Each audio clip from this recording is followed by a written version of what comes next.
বৃহস্পতিবার বিকেলে Sepahijala guest house কটেজের প্রবেশের পথে উদ্ধার করা হয়েছে একটি আগ্নেয়াস্ত্র।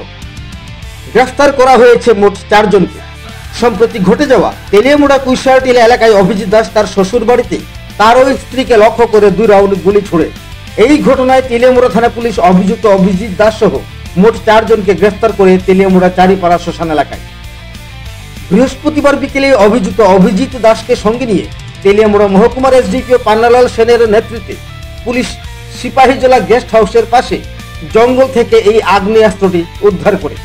তবে প্রশ্ন হচ্ছে, কিভাবে তেলিয়ামুড়া থেকে এই আগ্নেয়াস্ত্রটি সিপাহীজলা গেস্ট হাউসে নিয়ে আসলো অভিযুক্তরা? জানা যায়, সিপাহীজলা গেস্ট হাউস ও কটেজের মধ্যে প্রতিনিয়তই চলছে এখন দিনের আলোতে বিভিন্ন নেশার রমরমা বাণিজ্য এবং মক্ষীরানীদের নিয়ে জমজমাট আসর। নিজস্ব প্রতিনিধির রিপোর্ট, ত্রিপুরা পায়োনিয়ার।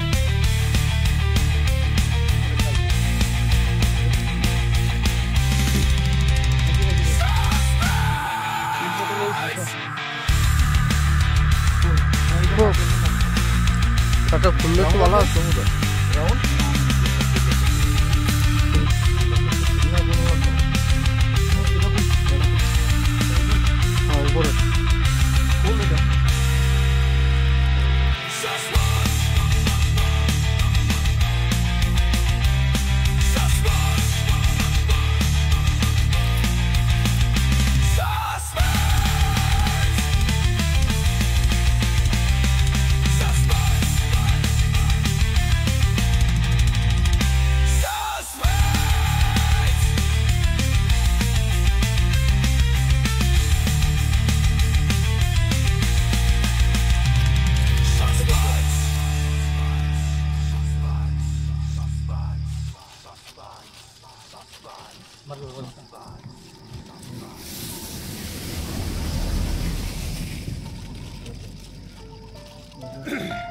ম্যাগজিনটা বের কর, ম্যাগজিনটা দে, ম্যাগজিনটা খালি যদি ছোড়া বের কর, ব্যাপার একাতে ম্যাগজিনটা ল,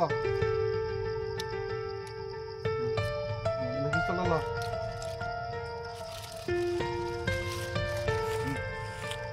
ওরে বা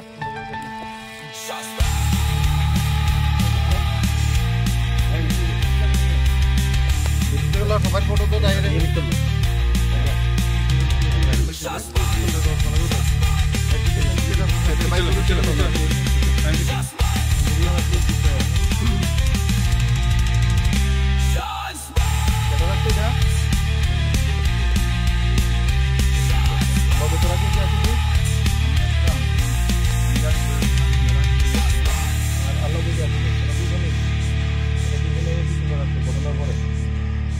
আর যে সময় গুলি করতে গেছিল তখন আশিস আসলো আর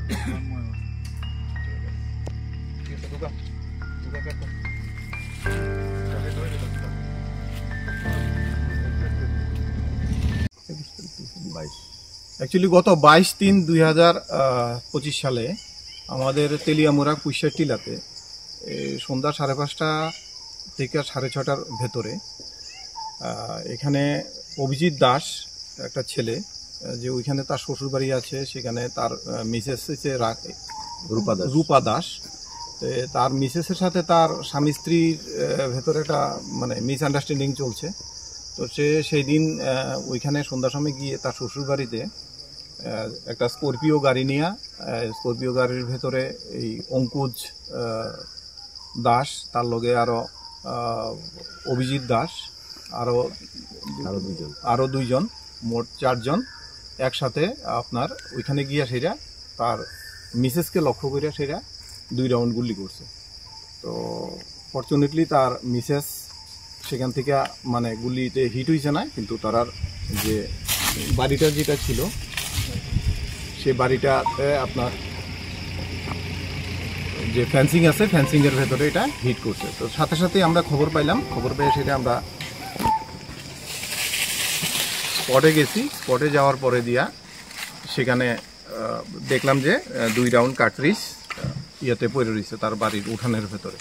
আমরা একটা স্পেসিফিক কেস রেজিস্টার করছি, যেটা তেলিয়ামুড়া পিএস কেস নম্বর 21 নম্বর কেস। তো কেস রেজিস্টার করার পরে দিয়ে আমরা এটাকে ট্র্যাক করা শুরু করলাম, যে বিভিন্ন টেকনিক্যাল আমাদের যে টেকনোলজিগুলি আছে টেকনোলজিগুলির সাহায্যে আমরা ট্র্যাক করা শুরু করছি। তো ট্র্যাক করার মাধ্যমে আমরা প্রাথমিকভাবে গতকালকে রাত্রেবেলা আমরা এই অঙ্কুশ দাস, তারপরে তার সাথে আরও 2 জন সাকরেদ, তারা যারা ইনভলভ ছিল এই কেসের ভেতরে, তাদেরকে আমরা চারিপাড়া একটা শ্মশান ঘাটের ভেতরে একটা পরিত্যক্ত ঘরের ভেতরে তারা শেল্টার নিয়েছিল। তো সেখান থেকে কালকে রাত্রে আমরা মিড নাইটে আমরা তাকে ট্র্যাক করে সেটা ওইখান থেকে আমরা ডিটেন করছি। তো ডিটেন করার পরে দিয়ে তাকে কন্টিনিউ আজকে সারাদিন আমরা থানাতে নিয়ে সেটা যখন ইন্টারোগেশন করলাম, ইন্টারোগেশনের মাধ্যমে সে ব্রেকডাউন হয়েছে অঙ্কুশে, যে কইছে গুলি করছে। তখন তাকে যে গেলাম হাতিয়ারটা কোথায়, তখন সে কইল যে হাতিয়ারটা আমাকে সুযোগ দিলে, আমাকে যদি সুযোগ দেওয়া হয় আমি হাতিয়ারটা বের করে দিতে পারবো। তখন আমরা সাথে সাথে এসডিএমকে রিকুইজিশন দিলাম যে তার ডিসক্লোজার স্টেটমেন্টটা রেকর্ড করার জন্য একজন এক্সিকিউটিভ ম্যাজিস্ট্রেটকে দেওয়ার জন্য। এখন অ্যাকর্ডিংলি উনি ডিসিএম বিশ্বজিৎ মজুমদার ওনাকে অ্যাপয়েন্টমেন্ট করেছে। তো করার পরে যে ও ডিসক্লোজার স্টেটমেন্ট দিল, এবং তার ডিসক্লোজার স্টেটমেন্ট মূলে আমরা আজকে এখানে এসেছি। আসার সময় আমরা বিশালগড় থানারও সাহায্য চেয়েছি, যে বিশালগড় থানা থেকে বড়বাবুকে বলেছি আমাকে অ্যাসিস্ট্যান্ট করার জন্য। তখন থানার অফিসারও এসেছে। তো এসে সে এখানে তার নেতৃত্বে, তার লিডিংয়ে সে এখান থেকে হাতিয়ারটা বের করে দিয়েছে। এটা আপনারা সবাই দেখেন। কোথায় পেলেন স্যার? এটা অ্যাকচুয়ালি সিপাহীজলা জুর ভেতরে যে অ্যাপ্রোচটা আছে, এখানে যে ডাক বাংলাদেশ সিপাহীজলা যে গেস্ট হাউস আছে, গেস্ট হাউসের রাস্তাটা ঠিক মিডলে একটা গেট, ছোট্ট একটা গেট আছে, পরিত্যক্ত গেটের মতো। এই গেটটার নিচে জঙ্গলের ভেতরে একটা গামছা দিয়ে পেঁচিয়ে রাখা অবস্থা সেটাকে পাওয়া গেছে। স্যার, এই ঘটনায় মোট কতজন গ্রেফতার হয়েছে? এই ঘটনায় আমরা গতকালকে রাত্রে অবধি আমরা 3 জন, আমাদের 4 জন ছিল, আসামি ছিল। 3 জনকে কালকে রাত্রে আমরা পিক আপ করেছি। আর আজকে একজন যে প্রাইম যার মিসেসের সাথে ঘটনাটা, অভিজিৎ দাস, তাকে আজকে অ্যারেস্ট করা হয়েছে। তাকে আরকিপুর পিএসের কাস্টডিতে আছে। আমরা এখন তাকেও নিয়ে যাওয়ার সময়। স্যার, এর নাম কি স্যার? এর নাম হচ্ছে অঙ্কুশ দাস।